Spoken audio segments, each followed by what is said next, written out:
وہ ساری رات قرآن پاک کی تلاوت کرتے رہے اور فجر کے وقت اللہ نے ایک بیٹے کی صورت میں خوشی عطا کی۔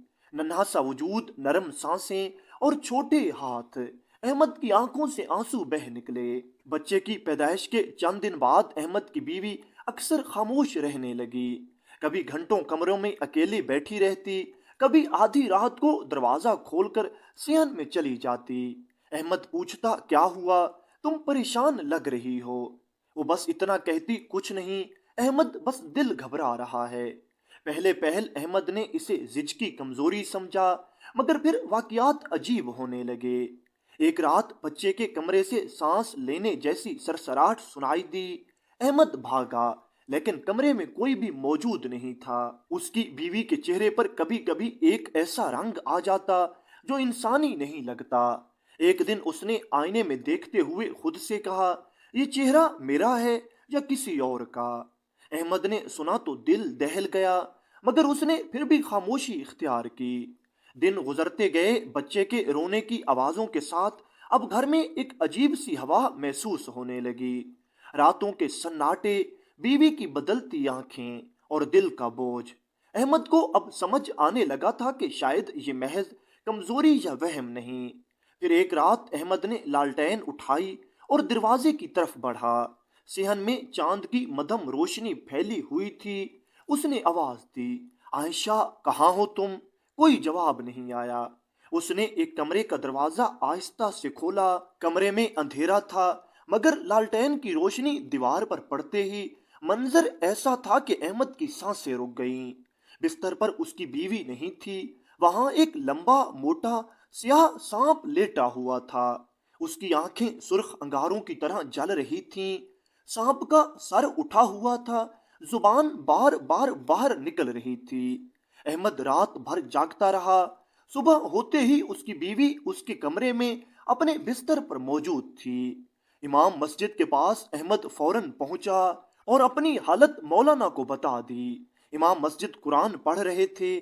احمد کی حالت دیکھ کر فوراً بولے، بیٹا احمد کیا بات ہے؟ تمہارا چہرہ زرد کیوں ہے؟ احمد کی آواز کانپ رہی تھی، مولانا صاحب میری بیوی، میں نے اسے رات سانپ کی شکل میں دیکھا۔ امام مسجد نے احمد کو وضو کروایا اور مسجد کے کونے میں بٹھا کر سورہ بقرہ کی تلاوت شروع کی۔ ہر آیت کے بعد وہ پانی پر دم کرتے اور احمد کو پینے کے لیے دیتے۔ پھر کہنے لگے، میں رات تمہارے گھر آؤں گا۔ رات ہوئی، امام مسجد وضو کر کے احمد کے گھر پہنچے۔ وہ قرآن ہاتھ میں لیے بیٹھے۔ احمد کی بیوی کمرے میں موجود تھی۔ امام مسجد نے کچھ اور آیات پڑھیں، پھر خاموش ہو گئے۔ بیوی کی سانس بحال ہوئی اور وہ ہوش میں آ گئی۔ کچھ یاد ہے تمہیں؟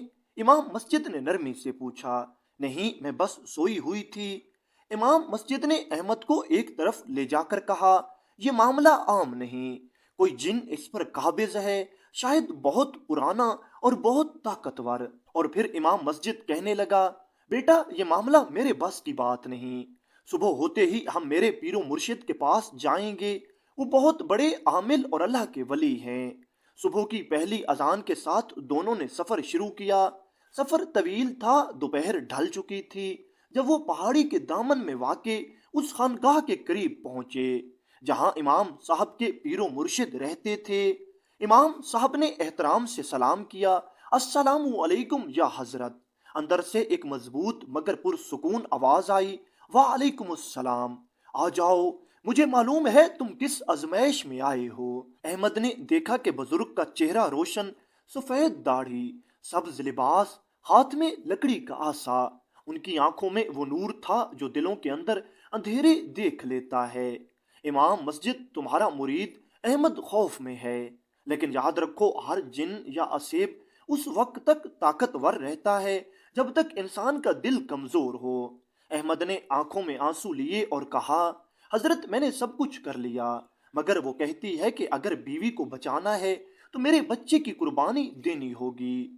بزرگ نے خاموشی سے احمد کی طرف دیکھا، پھر کہا، اللہ کی مخلوق کسی کو قربانی کا حکم نہیں دے سکتی۔ یہ جن اس عورت پر نہیں، اس کے خاندان پر پرانی دشمنی کے باعث آیا ہے۔ ہم اسے قابو کریں گے، مگر صبر اور ایمان شرط ہے۔ رات کو عمل ہوگا، تم دونوں یہیں رہو، تسبیح پڑھو، دل مضبوط کرو۔ پھر احمد امام صاحب اور مرشد گھر آ گئے اور رات کے وقت مرشد نے آنکھیں بند کر کے آسمان کی سمت دیکھا۔ آج رات حق و باطل کی لڑائی ہوگی، اگر ایمان مضبوط رہا تو شیطان کی زنجیریں ٹوٹ جائیں گی۔ رات تاریکی میں ڈوبی ہوئی تھی، مرشد نے قرآن پاک کی تلاوت شروع کی، فضا لرز اٹھی۔ اچانک احمد کی بیوی نے سانپ کی شکل اختیار کی، اس کی آنکھوں سے آگ کے شعلے نکلنے لگے۔ مرشد نے عصا زمین پر مارا اور بلند آواز میں کہا، اے ناپاک جن، اللہ کے حکم سے نکل جا۔ ایک چیخ گونجی، کمرہ روشنی سے بھر گیا اور سانپ دھوئیں میں بدل کر غائب ہو گیا۔ جب سب کچھ پرسکون ہوا، احمد کی بیوی بے ہوش پڑی تھی مگر اس کی سانسیں بحال تھیں۔ مرشد نے مسکرا کر کہا، اللہ نے تمہیں آزمایا تھا، تم نے قربانی سے انکار کر کے ایمان بچا لیا ہے، اب تمہارا گھر محفوظ ہے۔